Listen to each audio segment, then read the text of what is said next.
everybody. Welcome to our Northeast Risk Management workshop series, flower growers. This is the marketing section.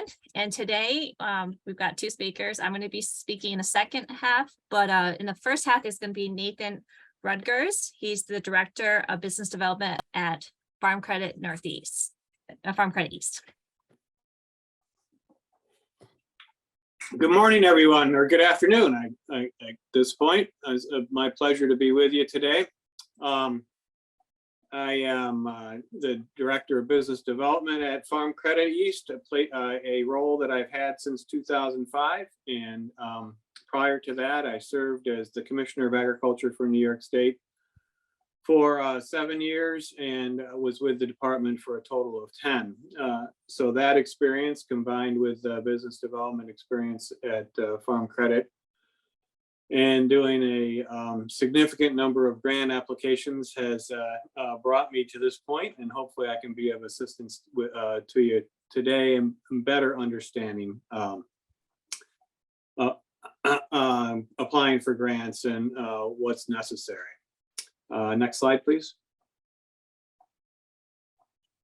So I work for Farm Credit East, which is the largest lender to agriculture in the Northeast US. And we are a cooperative. We are owned by our members, and our board of directors is made up of member borrowers.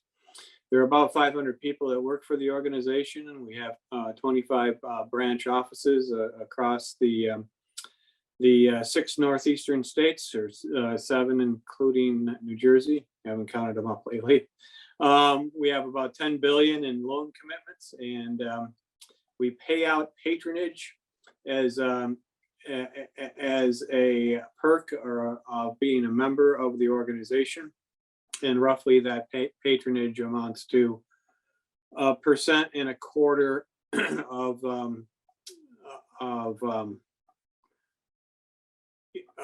interest paid for each year. So a total of about $1 billion in interest paid out back to our members each year. We have about 18,000 customers, and we get our funding from the Farm Credit system, and our funding bank is CoBank. Next slide. So we are have a pretty diverse portfolio. We are required to focus only on agriculture and lending into the agricultural industry and businesses that support the agricultural industry or process agricultural products. So of interest to our audience today, we have about 8% of our portfolio is in the greenhouse nursery area, for which the cut flower industry would fall. Next slide, please. So we're, in addition to lending money, we also provide a significant number of financial services to our clients, and they include record keeping on farm and in our offices record keeping for farm operations. We do estate planning and farm transfer work in assistance to our farm clients. We provide payroll services. We are a crop insurance agent. Crop Growers LLP is a wholly owned subsidiary of Farm Credit East. We do appraisal work on farms and of course tax preparation and tax planning. And the division that I'm a part of, business consulting, we provide a wide range of consulting services to our farm credit clients. And in the case of my practice, I do help farms grow, change, or start new enterprises. And I do that largely through grant writing and assistance with grants and incentives. Next slide, please. So let's talk a little bit about what it means to think about seeking grants for your farm operation, and what goes into decision making around applying for grants and what you need to put into the effort. So next slide, please.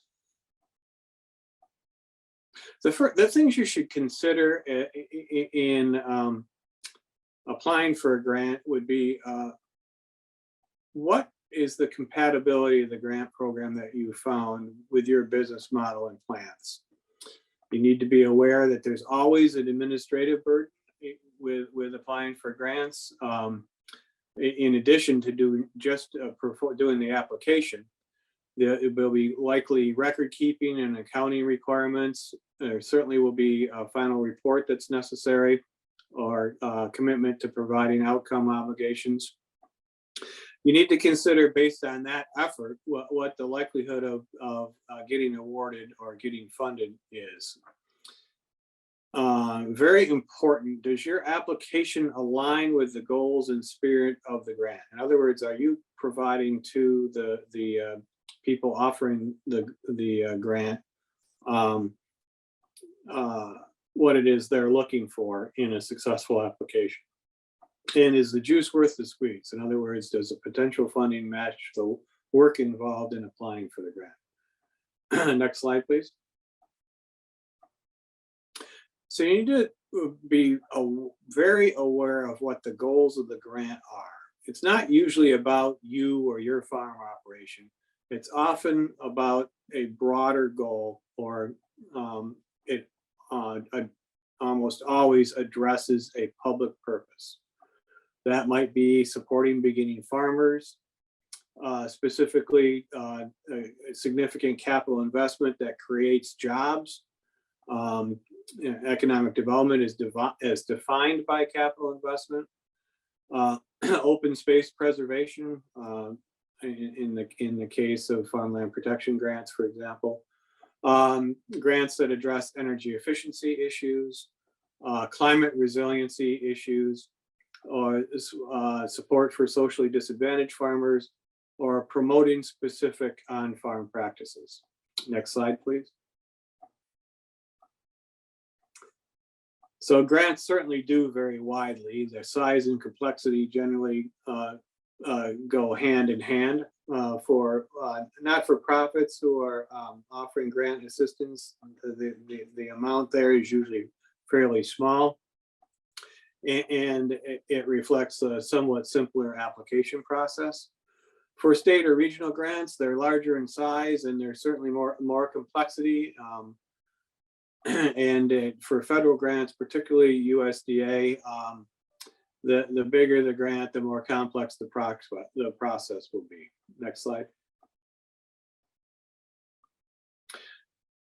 So when you're thinking about applying for a grant, rule number one is follow the directions and pay attention to detail.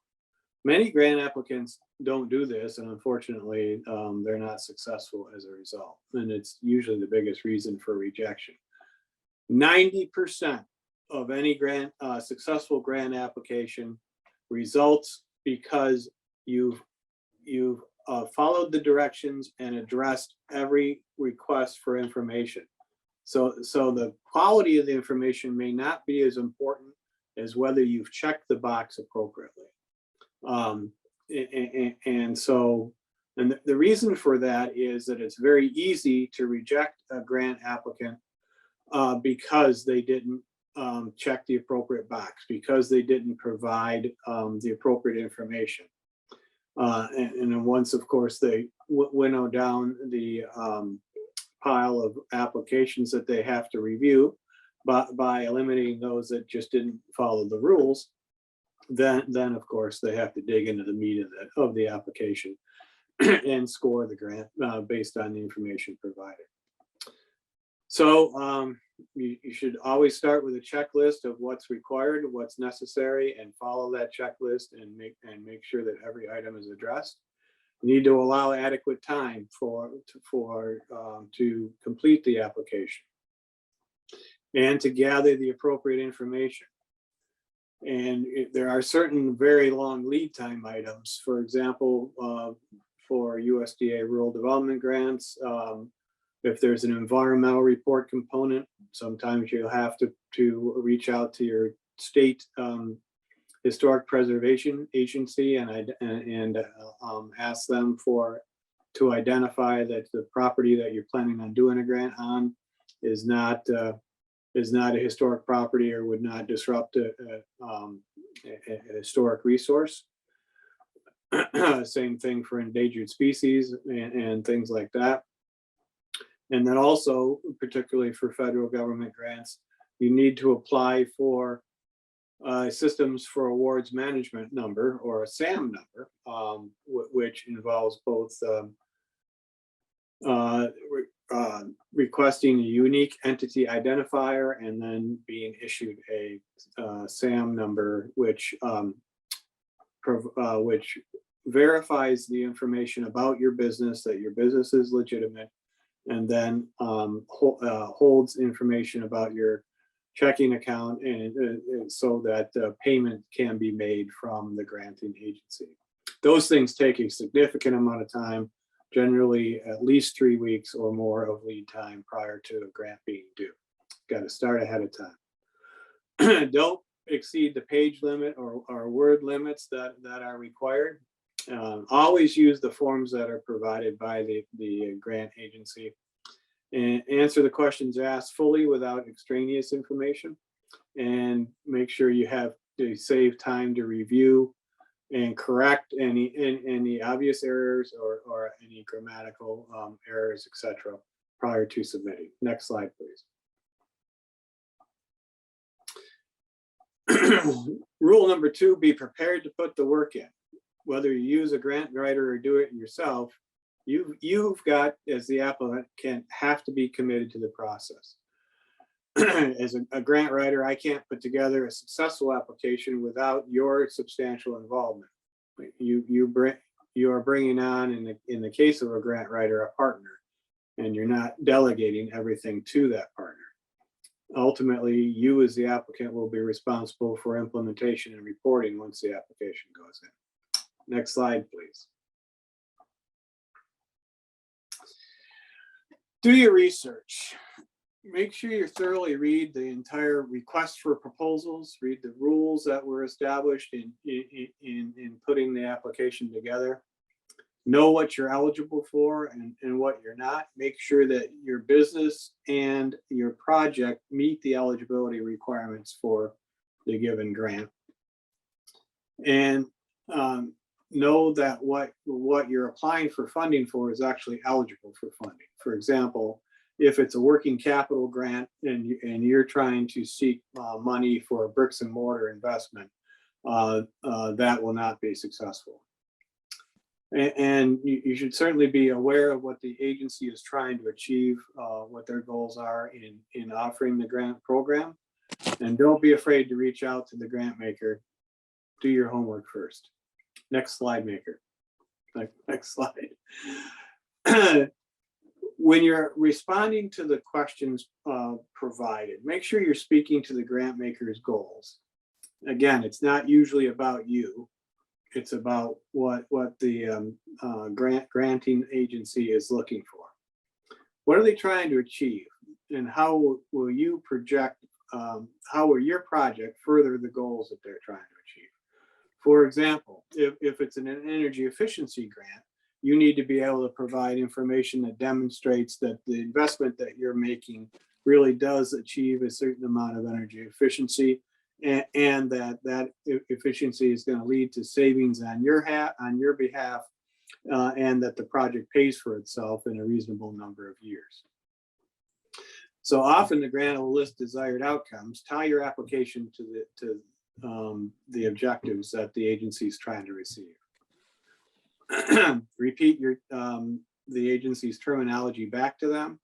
Address all the goals that they're requesting that be addressed, and tell a story that speaks to the grant maker's objectives. It needs to be a story about your project, about your operation, but make sure that you're speaking to the objectives that they're trying to achieve, and demonstrate why your application addresses a solution to a challenge, not that just says that you're in need of funding. Again, next slide, please.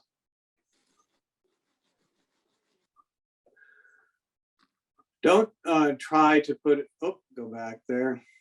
Next slide. There you go. Don't try to put a square peg in a round hole. Don't try to make an unrelated project fit the grant program that you're applying for. Reviewers can tell right away when a project is being twisted to fit something it wasn't meant to, and those mismatched applications are usually not successful. Next slide.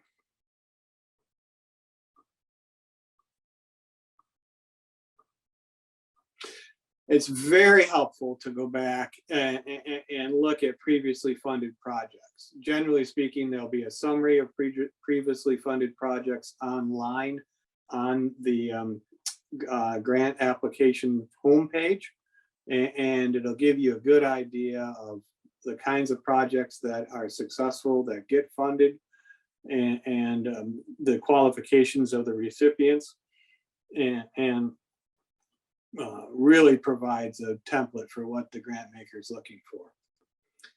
And you may be able to reuse good ideas that you find in those listing of previous projects. And you certainly build on or leverage previously funded work. It'll help you avoid reinventing the wheel. Next slide, please. So make sure you have realistic budgets and timelines.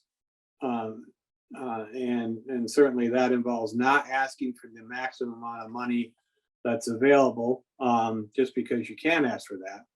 Make sure you keep your projections reasonable. Now, what I mean by that is you should not be presenting what's referred to as hockey stick type projections, where your current activity or your current activity, business activity is relatively low, but as a result of this grant or of starting this project, you're going to have just exponential, tremendous growth. It should reflect a realistic estimate of projections, and it should really pass the straight face test. Really make sure that you're presenting information and projections that look reasonable. Should pay a lot of attention to the match requirements. Do you have either the ability to demonstrate that you've got the cash available to meet the match required? And normally a granting agency is going to ask you for a copy of your bank account, bank statement to demonstrate that you've got that cash on hand, even though you won't be expending that cash directly for over a period of time, or it might be aggregated over, say, a 1 or 3 year period. You do need to demonstrate at the time of application that you've got that available. Another very helpful way to do that is by demonstrating that you have available a line of credit with a bank or a credit union or the Farm Credit Association. So a letter from the bank that says, yes, we do business with this business, and they have a line of credit sufficient to address the needs of this project. Additionally, you want to make sure that if there's an in-kind component, that you've appropriately estimated the amount of hours that you're going to provide as an in-kind match, and that you valued those hours appropriately. So, for example, you don't want to represent that your time is worth $1,000 an hour. If it's not, maybe it is, and or you don't want to underestimate your value of your time. In addition, you may be providing, supplying raw material for the grant in the form of, say, you're doing a value-added grant, and the wholesale value of cut flowers would be the in-kind match, and then because you're selling those cut flowers in a retail space, that's your value-added activity. and you'll certainly be obligated to utilize this match at the time that if you are awarded. So it's very important to make sure that you've addressed that issue. And make sure that your costs are reasonable, and certainly identify that your partners or contractors can meet your timeline and budget. So in other words, if you're getting a quote from somebody who's providing services, make sure that that quote reflects the timeline that you're proposing in the budget, in the grant. Next slide, please. So make sure that you start early and prioritize tasks necessary. Always allow needed time for each task. Give your recommenders and partners adequate time to respond. So a lot of times, very much so, you will be asked for letters of support. Make sure that you're providing a due amount of respect to the folks that might be providing you with letters of support, so that they can be thoughtful and put a letter together that really reflects the kind of support that's necessary for the grant, or they express appropriately their support for the project that you're proposing.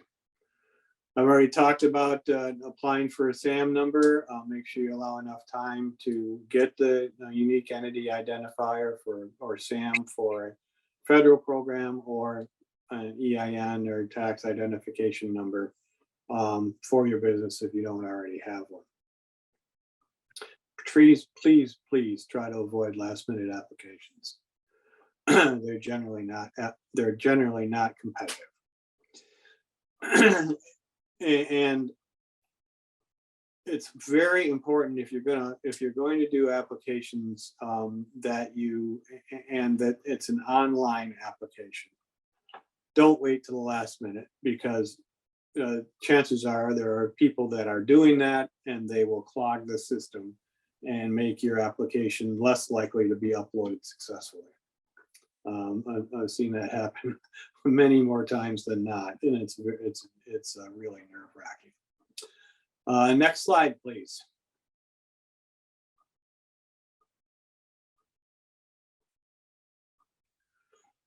So most grants do come with reporting requirements, so make sure you're ready to address those, and that you have record-keeping systems in place before the grant period begins. Just will make your life easier and speed up the time that it takes for you to get reimbursed for grant expenditures.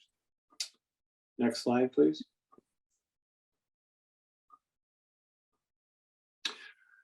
So grant makers are usually looking for you to demonstrate that your project was effective, and doing that by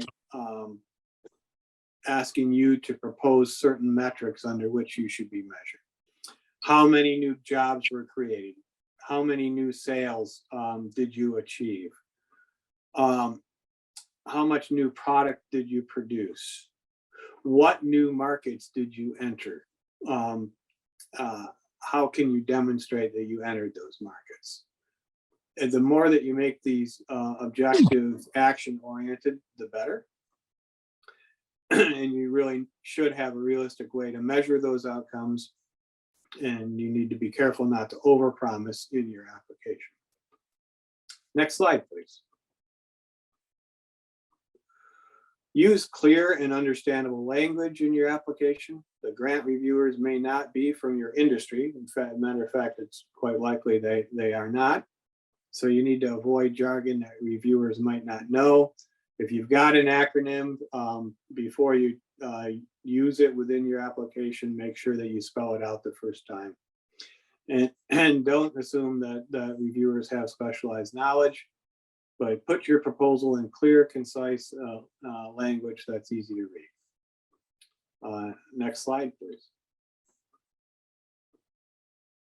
Make sure if you to save enough time to get someone to review your application if possible.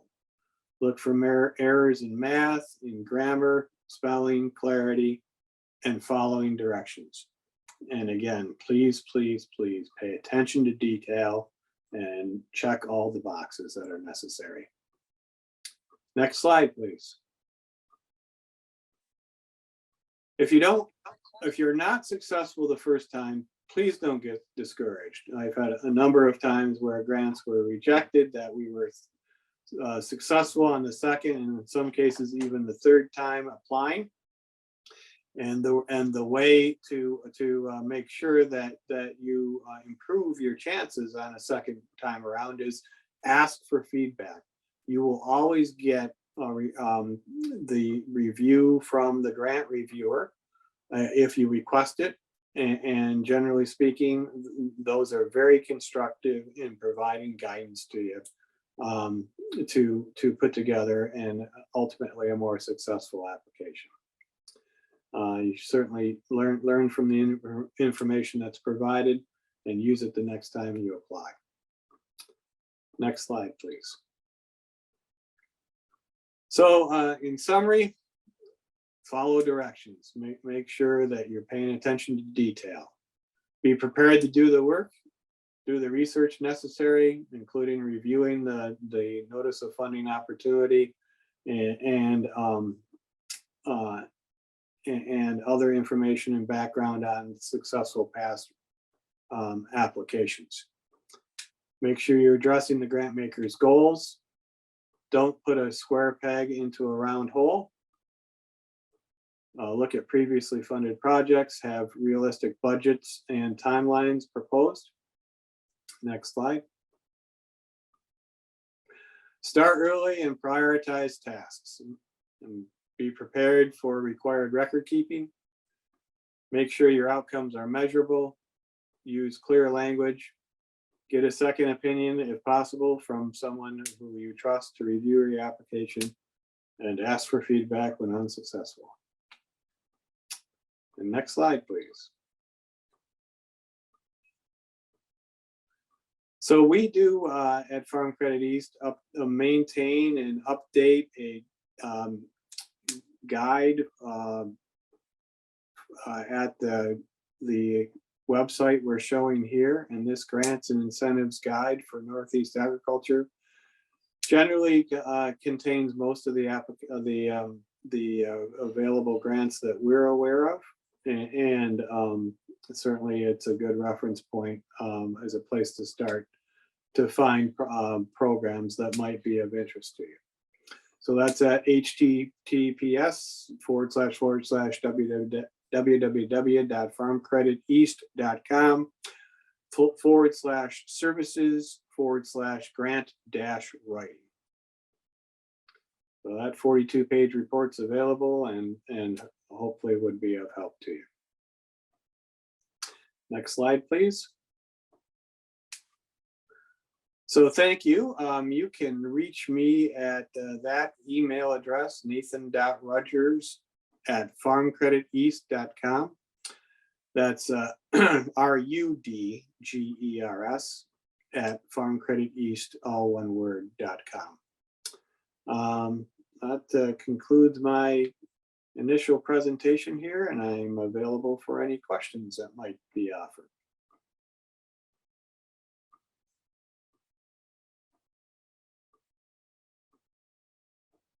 Yeah, I was wondering if you could go over that example of using the wholesale value of our crops as in-kind match. Sure. So the Value Added Producer Grant Program is a USDA RD Rural Development Grant Program that's offered every year. And it provides working capital funding for labor, for marketing costs, for packaging materials that are related to a value-added enterprise. And value addition is defined by doing something to a commodity, a raw wholesale crop that enhances its value and therefore brings more revenue into the producer. In the case of cut flower industry, an example would be you've been harvesting and marketing cut flowers into the wholesale market, and you're getting $1 a dozen, let's say, for flowers that you're producing. However, you know that you can get at the farm, at a farmer's market or at a farm stand that you manage, $10 a dozen. So that difference is considered a value addition because you're accessing a direct to consumer market.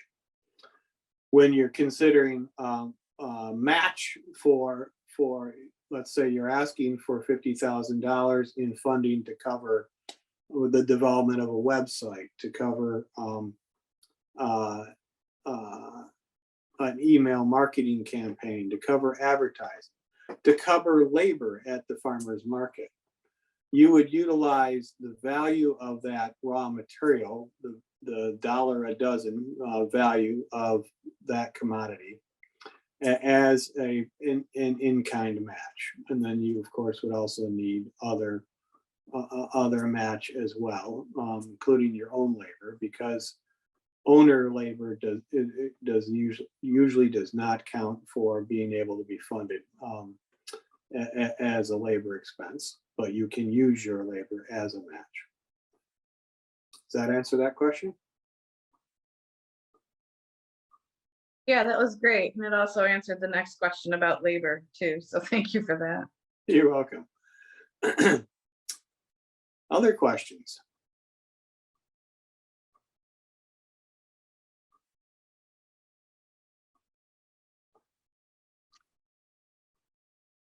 I do have another one. I'm wondering what kind of, I know I can look this up, but while we have you here, like, have you seen, what kind of flower projects have you seen coming through? Well, one that I was actually familiar was helping the flower industry with promotion, utilizing funding from the Specialty Crop Block Grant Program. And in that instance, it was a statewide campaign that promoted the existence of and development of and opportunities presented by the cut flower industry. That's one direct example.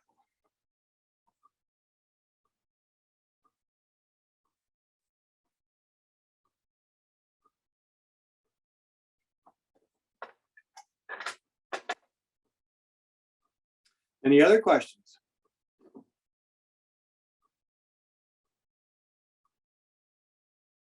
Well, thank you all very much for the opportunity today. I understand that the additional program will be talking about specific grants programs.